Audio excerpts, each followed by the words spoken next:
Ça fait longtemps que je vous présente des animés, et mon personnage en fond regroupe un grand mystère pour la plupart d'entre vous. Du coup aujourd'hui ce que je veux, un coca avec de sucre s'il te plaît, c'est vous parler de Shiki, cet animé qui est pour moi sous-coté. Bref Francis, générique.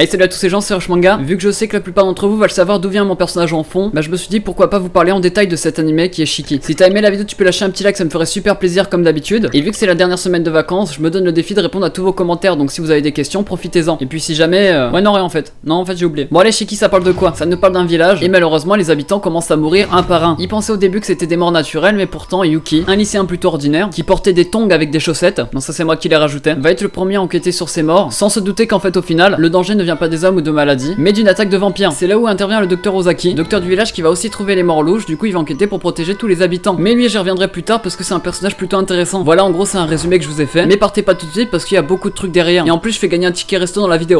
Peut-être pas en fait, c'est vous qui voyez. Animé beaucoup critiqué par les gens, ils disent que c'est un animé que gore, et c'est tout en fait. Mais vous inquiétez pas, Rush est là pour le défendre. L'opening 1 est chanté par Buck Tick, du nom Kushizuke. On a là un opening auditivement et visuellement pas très intéressant. Le seul détail qu'on pourrait en tirer c'est un peu le contraste avec plusieurs personnages. Mais au moins les paroles collent bien à l'histoire, donc ça c'est plutôt bien trouvé. Mais vu que personne comprend, bah toc l'abricot. L'ending tant qu'à lui est chanté par Nangi. Il est vraiment triste et dedans on peut voir la petite fille marcher seule. Il est vraiment très symbolique mais faut avoir vu l'animé jusqu'au bout. Bon la première chose qu'on remarque quand on arrive dans l'animé, non c'est pas les vampires, non c'est pas non plus Francis, c'est les charismes des personnages. Dédicace à tous ceux qui avaient trouvé. Mais je vais pas vous le cacher que je les ai aussi trouvés bizarres. Genre leur corps, leur visage etc. J'ai pas aimé. Je suis presque sûr qu'en utilisant Pythagore on pourrait trouver l'hypoténuse. Mais bien sûr attention, il y a un bien sûr, c'est pas parce que les charismes des personnages sont mauvais que vous allez pas trouver cet animé bien. Parce qu'en fait au bout de 30 épisodes si vous vous demandez qui est le personnage principal, et bah c'est le village. Du coup ça colle avec le deuxième point que je vais aborder de suite. Tous les personnages peuvent être intéressants parce que là ils sont pas concentrés sur un seul personnage mais bien sur un village en entier. Alors oui comme dans tous les groupes il y a forcément des personnages qui s'écartent des autres ou en tout cas qui se démarquent, mais sachez qu'au début quelqu'un qui était random peut retourner carrément l'histoire. En plus de ça chaque personnage a leur personnalité qui lui est propre, son histoire, son passé etc. Et l'ambiance était comme dans un vrai village, donc si tu connaissais les gens c'était normal. Quand je parle des personnages qui se démarquent des autres je vais parler déjà du docteur Ozaki. C'est le personnage que j'utilise en fond de mes vidéos et si je l'utilise c'est bien parce qu'il y avait une raison. En fait j'aimerais bien me faire sa coupe de cheveux, du coup je sais pas si ça m'irait. Non plus sérieusement c'est un de mes personnages préférés. Quelqu'un qui parle peu et qui pense beaucoup. Il a pas peur d'aller jusqu'au bout. Aussi très calculateur. Il pense très souvent aux autres. Bien sûr il est prêt à faire des sacrifices pour sauver un maximum de personnes. Et si je l'ai pris en fond c'est tout simplement parce que c'est le meilleur. Et aujourd'hui voilà on est entre toi et moi, je profite de l'occasion. C'est quoi le shampoing que tu utilises? Non parce que tes cheveux ils bougent pas en fait. Et voilà rien qu'avec ce personnage vous devez commencer Shiki. La plupart des gens quand je dis que Shiki était un de mes animés préférés ils m'ont dit je fais la voix d'imitateur. Ouais Rush Manga pourquoi t'aimes bien Shiki, c'est gore. Alors déjà jeune padawan, si c'est gore c'est que c'est fait exprès. Donc on nous parle d'attaque de vampires donc forcément ils ont besoin de se nourrir. Et du coup ils vont tuer les humains. Inversement les humains pour se défendre ils vont aussi tuer les vampires. Si c'est gore c'est pour accentuer le symbole. Et là attention je vais être très sérieux dans ce que je vais dire parce que c'est très important et c'est pour ça que c'est un de mes animés préférés. En fait dedans il y a deux camps. Je vais appeler les vampires tout ce qui est vampires, loups-garous etc. Vous m'avez compris. Et t'as les humains. Et là où ils ont vraiment été forts c'est que les humains font passer les vampires pour des monstres et eux remettent en question tout ça. Ils se demandent en fait au final est-ce que le pire des deux en fait au final ça serait pas l'humain. Donc me dire que l'animé est gore, oui forcément qu'il est gore mais c'est pour accentuer ce symbole. Comme ça bien sûr ça va marquer de plus en plus ce spectateur. Et en plus pour prouver ce que je dis il y a au moins 30% des scènes des vampires qui sont des scènes où ils sont en train de pleurer, en train de se faire massacrer etc. juste pour une seule raison, pour qu'on ait pitié d'eux. Donc ayez pitié, lâchez un like s'il vous plaît. Et c'est ce doute qui personnellement moi m'a fait surkiffer parce que les vampires eux ne cherchent qu'à se nourrir. En plus de ça on leur promet que leur famille pourrait devenir des vampires, comme ça ils pourront vivre éternellement ensemble. Et eux se forcent à manger, ils se forcent à tuer alors qu'ils veulent pas. Et encore ça va bien sûr plus loin que ça parce que même dans le camp des Shiki t'en as plusieurs qui veulent pas se nourrir et veulent pas tuer d'humains. Et ça c'est très bien prouvé parce que je vais vous le dire pourquoi ils l'utilisaient. Non mais bouge pas je vais te le dire, par manque de budget. Mais pas du tout, qu'est-ce que tu racontes? C'est juste pour montrer que les vampires sont obligés de se nourrir, qu'ils sont obligés sinon ils meurent. Du coup si quand vous avez terminé l'animé vous avez encore un doute de savoir dans quel camp vous êtes, c'est normal parce que c'est grâce au biais de certains personnages qui nous font pousser le doute. D'un côté t'as les humains qui massacrent les vampires mais avec certains humains avec un peu d'humanité. De l'autre des vampires qui massacrent les humains mais ils font pas exprès, c'est pour se nourrir. Alors que certains eux le font exprès. Donc c'est un peu une sorte de balance au final. Et c'est sur cette thématique qu'est tourné tout l'animé. Donc si vous me dites que Shiki c'est gore, que c'est pas recherché, qu'il y a rien de psychologique, c'est que déjà vous avez dû passer le début de ma vidéo, que t'as toujours pas lâché de like. Non bien sûr je rigole. C'est surtout je suis désolé de te l'apprendre mais t'as pas compris l'animé. Et en une partie voilà je vous ai dit pourquoi regarder l'animé parce que la psychologique est trop bien tournée. C'est un peu à la Devilman Crybaby où ils ont fait aussi une sorte de psychologique un peu pareil. Sinon l'ambiance est présente, les actions s'enchaînent, on est à fond dans l'histoire et surtout vers la fin. Le début c'était plus une phase de doute, une phase d'intrigue parce qu'on sait pas ce qui arrive, on sait pas ce qui se passe. Et tout va être chamboulé quand quelqu'un sera mis au courant. Je tiens à faire la remarque que j'ai utilisé chamboulé en 2018. Avant de clore le débat de pourquoi vous devez regarder l'animé, les OST que vous entendez là en fond de cette vidéo c'est les OST qui viennent tout droit de Shiki. Ils sont creepy, calmes etc. etc. Je saurais pas comment expliquer, mais en tout cas ils sont juste waouh. Et je peux vous le dire que quand vous aurez fini l'animé, vous les réécouterez, vous aurez des frissons. Je pourrais vous les chanter là tout de suite là maintenant, mais